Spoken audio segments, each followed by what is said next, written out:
Imagine spending more than $128,000 to move into your dream retirement community. You expect that if you ever have to leave, you'll get most of that money back.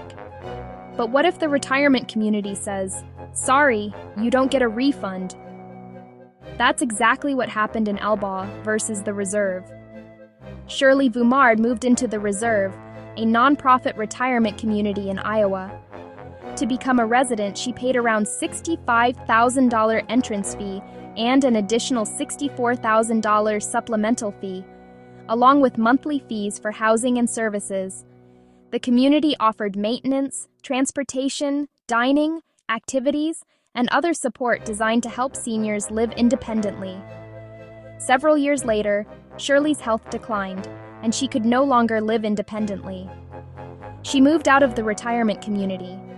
Her daughter Cheryl Albaugh, acting under a power of attorney, asked the Reserve to return the money her mother had paid. The Reserve refused. Welcome to Once Upon a Case, because the law isn't just for lawyers, it's for everyone. The retirement community pointed to the contract. It explained that Shirley's entrance fee was not automatically refundable. Instead, the contract said that the money could be returned if her membership in the retirement community was successfully transferred to a new resident under the terms of the agreement. In other words, simply moving out did not automatically trigger a refund. The problem was that after Shirley left because of her declining health, her membership was never transferred to another resident. Because that condition was never met, the Reserve argued it had no legal obligation to refund the entrance fees. Cheryl Albaugh disagreed. She believed it was unfair for the Reserve to keep such a large amount of money after her mother could no longer live there.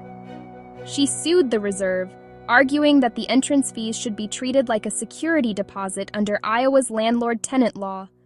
She also claimed the contract was unfair and that the retirement community had acted in bad faith. The case eventually made its way to the Iowa Supreme Court. Who won? The Reserve won. The Iowa Supreme Court ruled that the retirement community's entrance fees were not the same as apartment security deposits under Iowa law.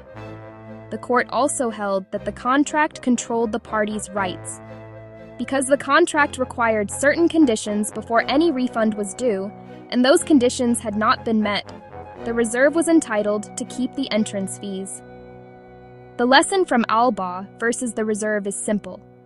Before paying a large entrance fee to join a retirement community, carefully review the contract and understand exactly when, how, and under what conditions you can get your money back.